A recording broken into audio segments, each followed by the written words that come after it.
Pencernaan pada manusia. Pencernaan makanan meliputi beberapa proses sebagai berikut. Yang pertama, ingesti.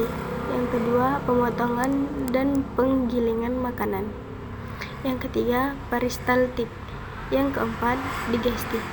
Yang kelima, absorpsi. Dan yang terakhir, defekasi. Saluran pencernaan pada manusia. Yang pertama, mulut atau gagum oris. Yang kedua, teka atau faring. Yang ketiga, kerongkongan atau esofagus. Yang keempat, lambung ventriculus. Yang kelima, usus halus atau duodenum, jejunum, dan ileum. 6. Usus besar atau kolon. 7. Rektum. 8. Anus. A. Mulut.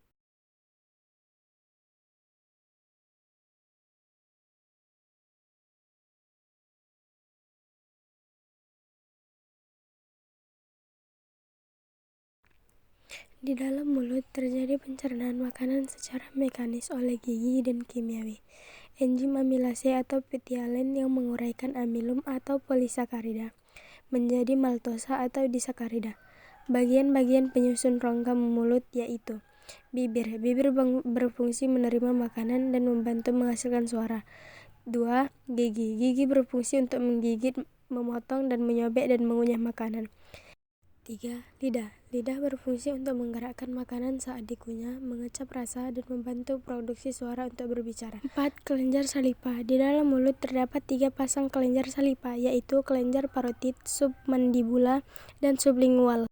Fungsi saliva yaitu sebagai berikut: melarutkan makanan untuk mengecap rasa, melembabkan dan melumasi makanan agar mudah ditelan, menguraikan amilum menjadi maltosa karena mengandung enzim amilase, membuang asam urat, urea, virus, logam, dan obat-obatan yang diekskresikan ke dalam saliva, membersihkan rongga mulut, dan mencegah kerusakan gigi karena mengandung zat antibakteri.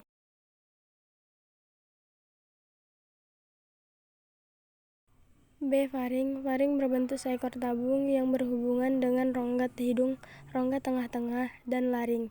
Faring berfungsi untuk membawa makanan rongga mulut menuju esofagus.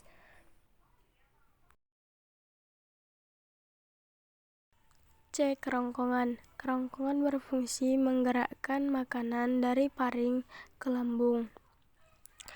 Dengan gerakan peristaltik, mukosa esofagus memproduksi mucus untuk melumasi dan melindungi esofagus, tetapi tidak menghasilkan enzim pencernaan.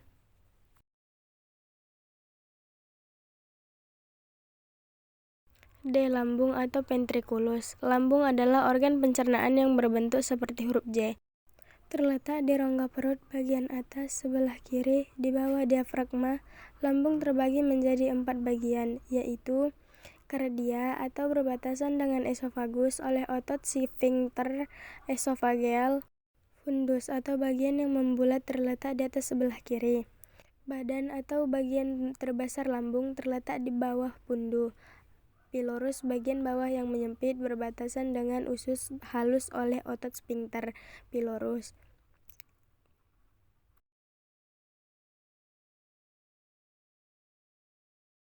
Struktur lambung.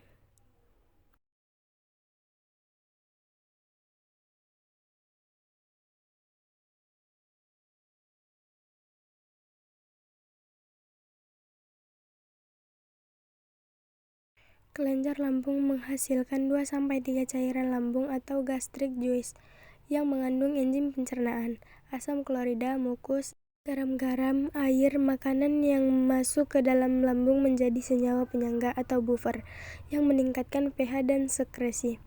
Namun, jika tidak ada makanan dalam lambung di antara jam makan, pH lambung rendah dan sekresi terbatas. Pencernaan secara kimiawi dalam lambung yaitu pencernaan protein, pencernaan lemak, pencernaan karbohidrat.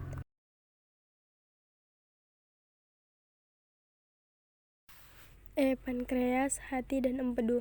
Pankreas terletak secara horizontal di bagian belakang bawah lambung. Pankreas tersusun dari sel-sel eksokrin yang menghasilkan enzim-enzim pencernaan serta sel-sel endokrin yang menghasilkan hormon insulin dan glukagon. Insulin berfungsi mengatur penyerapan glukosa darah untuk disimpan sebagai glikogen. Glukagon berfungsi mengatur metabolisme gula darah. Enzim pencernaan yang dihasilkan pankreas berfungsi untuk mencerna karbohidrat, protein, dan lemak.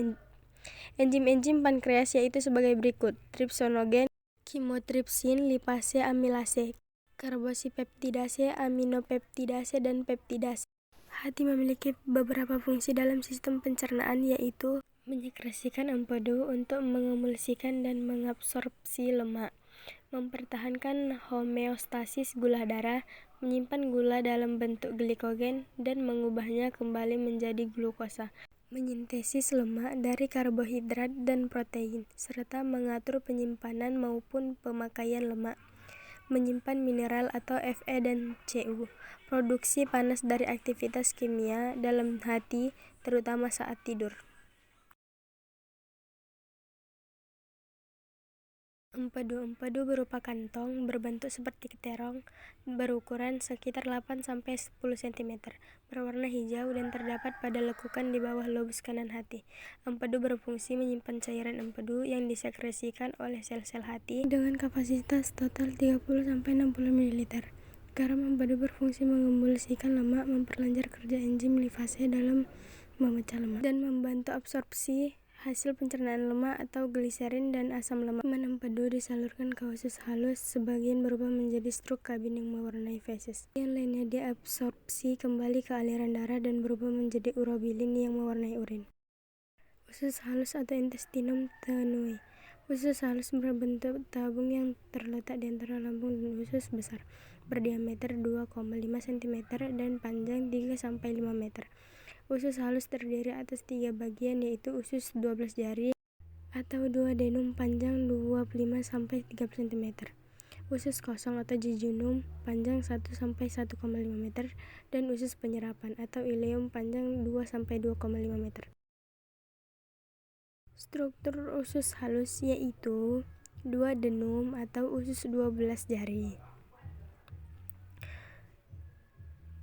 jejunum atau usus kosong,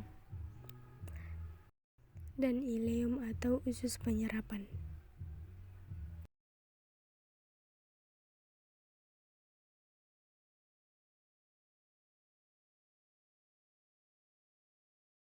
Usus besar atau kolon. Usus besar tidak memiliki jonjot usus tetapi memiliki daya rentang yang cukup besar. Usus besar terdiri atas bagian-bagian seperti berikut, yaitu cecum, kolon, rektum, dan lainnya. Cecum merupakan gambar tersebut memiliki appendix vermiform atau umbai cacing. Kolon terbagi menjadi kolon menanjak atau sendan, kolon melintang atau transversus, kolon menurun atau descendant, dan kolon sigmoid.